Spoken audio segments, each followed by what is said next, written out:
ಇಂದು ನಾವು ಎಲ್ಲೆಡೆ ಕೇಳೋ ಒಂದು ಸಾಮಾನ್ಯವಾದ ಪ್ರಶ್ನೆ, ಇಂಗ್ಲಿಷ್ ಬರಲೇಬೇಕಾ, ಇಂಗ್ಲಿಷ್ ಮುಖ್ಯನಾ? ಈ ಪ್ರಶ್ನೆಗೆ ಒಂದು ಸರಳವಾದ ಉತ್ತರ, ಹೌದು. ಇಂಗ್ಲಿಷ್ ಇಂದಿನ ಕಾಲದಲ್ಲಿ ಅತ್ಯಂತ ಮುಖ್ಯವಾದ ಒಂದು ಸ್ಕಿಲ್. ನಮ್ಮ ಜಗತ್ತು ಬಹುಭಾಷಾ ಆಗಿರಬಹುದು, ಆದರೆ ಬಹುತೇಕ ಇಂಟರ್ವ್ಯೂಗಳು, ಕೆಲಸಗಳು, ಅಂತಾರಾಷ್ಟ್ರೀಯ ಸಂಪರ್ಕಗಳು ಇವೆಲ್ಲದರ ಮೂಲ ಇಂಗ್ಲಿಷ್ ಆಗಿರುತ್ತೆ. ನೀವು ಹೊಸ ಉದ್ಯೋಗ ಹುಡುಕ್ತಿರಬಹುದು, ಅಥವಾ ಹೈಯರ್ ಎಡ್ಯುಕೇಷನ್ ಮಾಡುವ ಪ್ಲ್ಯಾನ್ ಮಾಡ್ತಿರಬಹುದು, ಅಥವಾ ವಿದೇಶಕ್ಕೆ ಹೋಗುವ ಕನಸು ನಿಮ್ಮದಾಗಿರಬಹುದು. ಇವೆಲ್ಲದರಲ್ಲೂ ಇಂಗ್ಲಿಷ್ ಒಂದು ಬಹುಮುಖ್ಯ ಪಾತ್ರ ನಿರ್ವಹಿಸುತ್ತದೆ. ಅಷ್ಟೇ ಅಲ್ಲದೆ ನಮ್ಮ ದೈನಂದಿನ ಜೀವನದಲ್ಲೂ ನಾವು ಹಲವಾರು ಕಡೆ ಇಂಗ್ಲಿಷ್ ಬಳಕೆ ಮಾಡ್ತೇವೆ.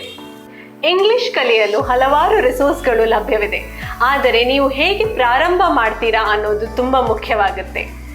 ನಾನು ಇಂದು ಕೆಲವು ಸರಳ ವಿಧಾನಗಳನ್ನು ನಿಮಗೆ ತಿಳಿಸ್ತೇನೆ. ದಿನಕ್ಕೆ 2 ರಿಂದ 3 ಹೊಸ ಪದಗಳನ್ನು ಕಲಿಯಿರಿ. ಅದನ್ನು ನಿಮ್ಮ ದಿನಚರಿಯಲ್ಲಿ ಅಳವಡಿಸಲು ಪ್ರಯತ್ನಿಸಿ. ಸಬ್ ಟೈಟಲ್ ಒಂದಿಗೆ ಇಂಗ್ಲಿಷ್ ಸಿನಿಮಾ ಅಥವಾ ವಿಡಿಯೋ ನೋಡಿ. ನಿಮ್ಮ ಮನೆಯವರ ಜೊತೆ ಅಥವಾ ಸ್ನೇಹಿತರ ಜೊತೆ ಇಂಗ್ಲಿಷಲ್ಲಿ ಮಾತನಾಡಿ. ಮುಖ್ಯವಾಗಿ ತಪ್ಪು ಮಾಡಲು ಭಯಪಡಬೇಡಿ. ತಪ್ಪು ಕಲಿಕೆಯ ಒಂದು ಭಾಗ. ನೀವು ತಪ್ಪು ಮಾಡದಿದ್ದರೆ ಸರಿಯಾದ ರೀತಿಯನ್ನು ಕಲಿಯಲು ಸಾಧ್ಯವಿಲ್ಲ. ನೀವು ಇಂಗ್ಲಿಷ್ ಕಲಿಯಲು ಇಚ್ಛಿಸುವವರಾಗಿದ್ದರೆ ಅದನ್ನು ವಿಳಂಬ ಮಾಡದೆ ಕಲಿಯಿರಿ. ಯಾಕಂತ ಹೇಳಿದರೆ ಇಂದಿನ ಸ್ಪರ್ಧಾತ್ಮಕ ಜಗತ್ತಲ್ಲಿ ಇಂಗ್ಲಿಷ್ ನಿಮಗೆ ಬಹಳ ಉಪಯೋಗಕರ ಆಗಬಹುದು.